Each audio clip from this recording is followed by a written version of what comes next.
किम की एटमी सनक से दुनिया वाकिफ है। जाहिर है अगर किम ईरान के साथ खुलकर मैदान में उतरता है तो एटमी हथियारों के इस्तेमाल से इनकार नहीं किया जा सकता। महान वैज्ञानिक अल्बर्ट आइंस्टाइन ने एक बार कहा था कि मुझे नहीं पता कि तीसरा विश्व युद्ध किन हथियारों से लड़ा जाएगा, लेकिन यह तय है कि चौथा विश्व युद्ध लाठी और पत्थरों से लड़ा जाएगा।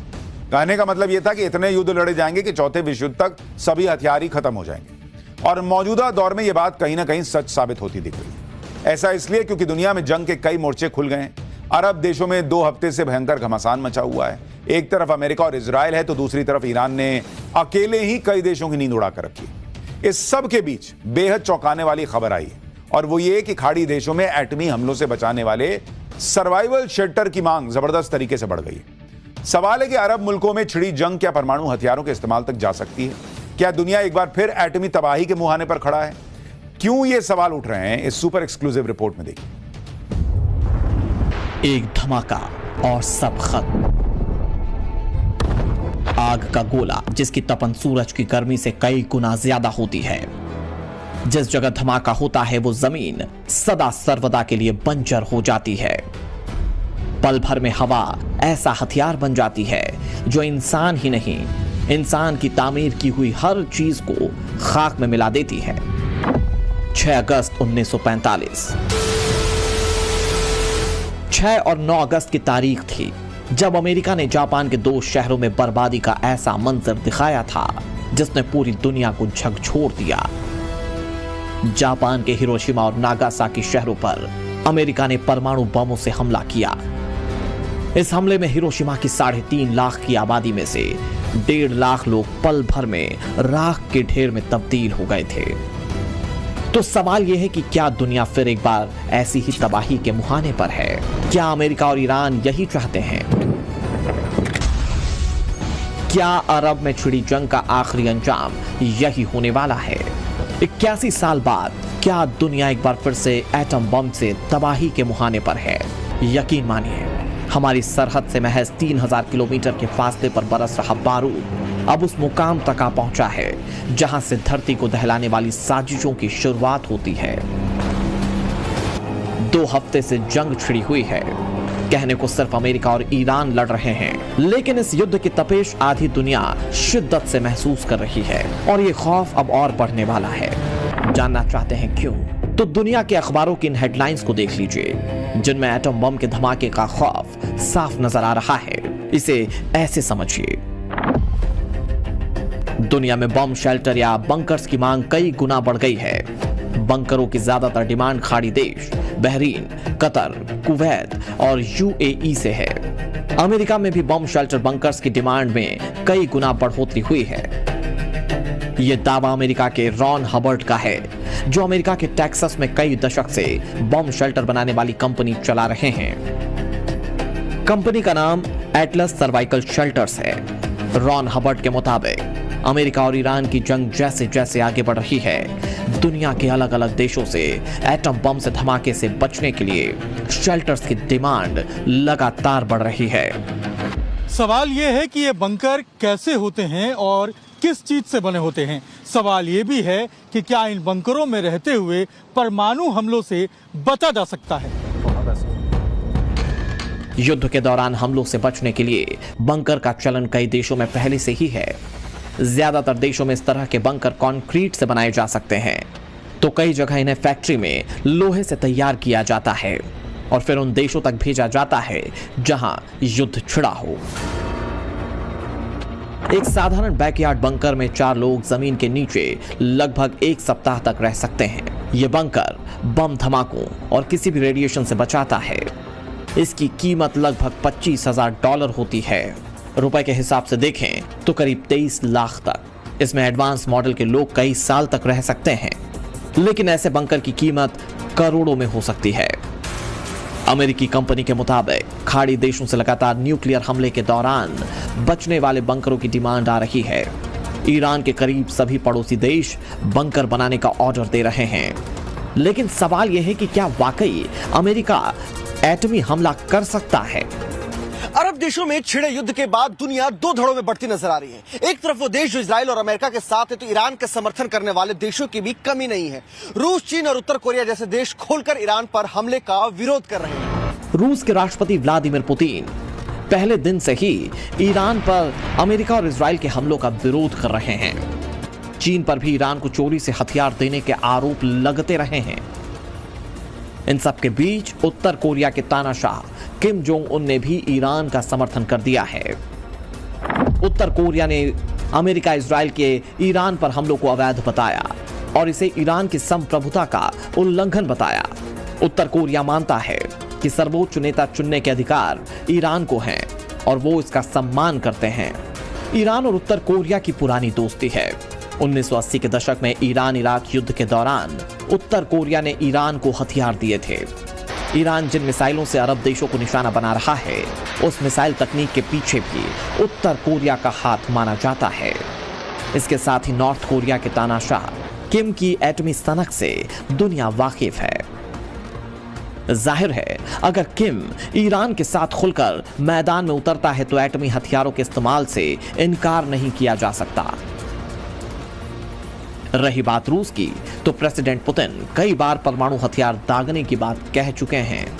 रूस और यूक्रेन की जंग को 4 साल हो चुके हैं। इस दौरान कई ऐसे मौके आए जब राष्ट्रपति पुतिन ने यूक्रेन और यूक्रेन के कंधे पर बंदूक रखकर मॉस्को को धमकाने वाले देशों को एटमी हथियारों की धमकी दी।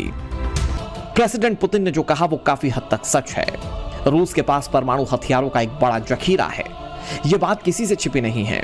हाल ही में रूस ने अपने न्यूक्लियर टॉर्पीडो का कामयाबी से टेस्ट कर लिया था। लेकिन सवाल यह है कि अगर रूस और अमेरिका के बीच एटमी जंग होती है तो क्या होगा? तो इसे इस तरह से समझा जा सकता है, दुनिया में जितने परमाणु हथियार हैं उनमें से 90% से ज्यादा रूस और अमेरिका के पास हैं। दुनिया के दोनों ताकतवर देशों के बीच परमाणु जंग में आसमान कुछ इसी तरह से नजर आएगा। हजारों मिसाइलें आसमान में उड़ेंगी जो धरती पर तबाही का ऐसा मंजर लाएंगी जिसे काबू करना किसी के वश में नहीं होगा। परमाणु धमाके से उठने वाला काला धुआं धीरे धीरे धरती के बड़े हिस्से को ढक सकता है।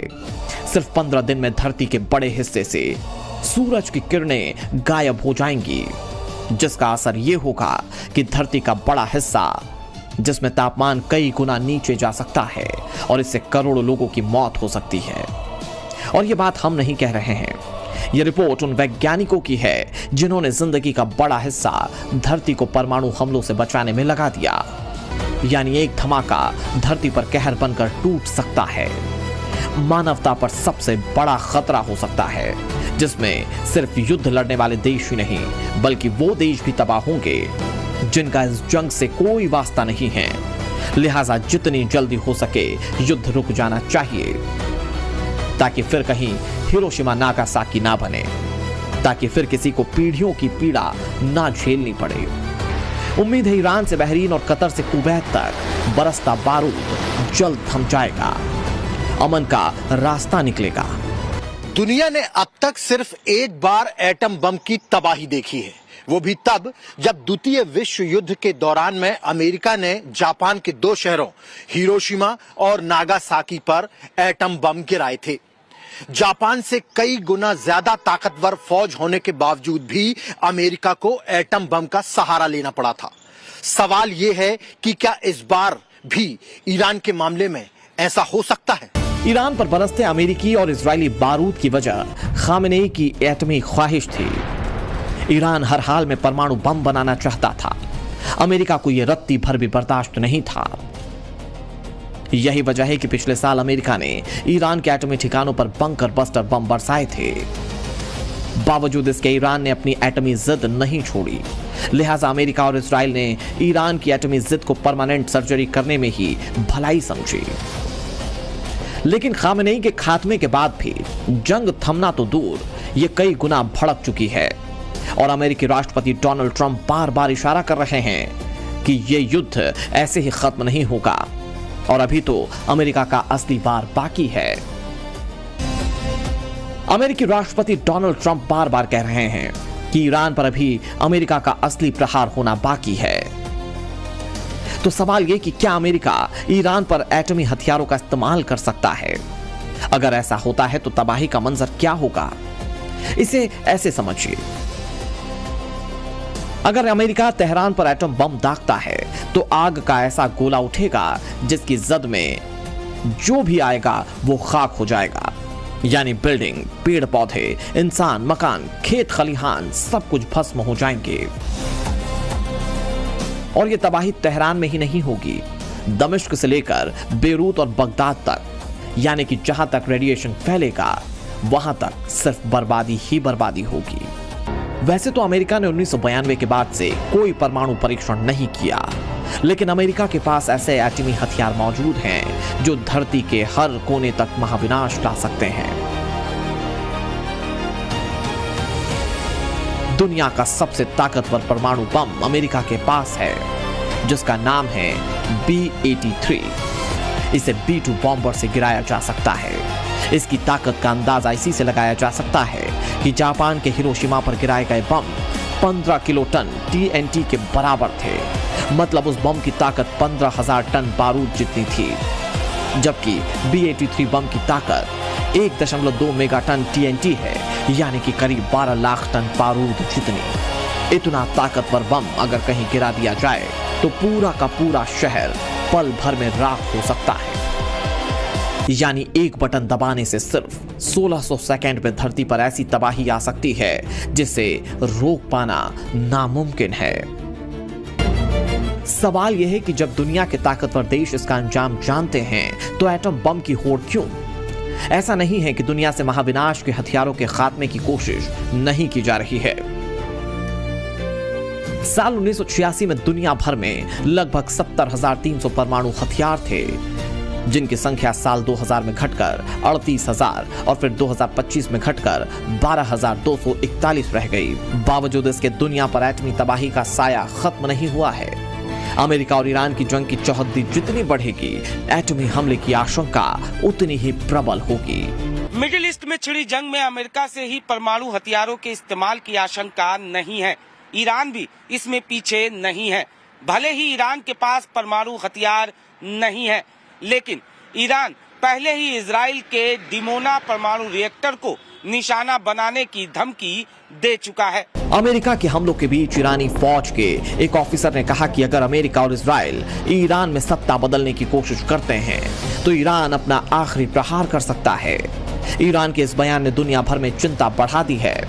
वजह यह है कि ईरान के पास भले ही परमाणु बम ना हो, लेकिन अगर डिमोना परमाणु रिएक्टर पर हमला हुआ तो वो किसी एटम बम धमाके से कम नहीं होगा।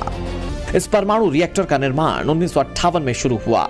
1963 में डिमोना न्यूक्लियर रिएक्टर शुरू हो चुका था।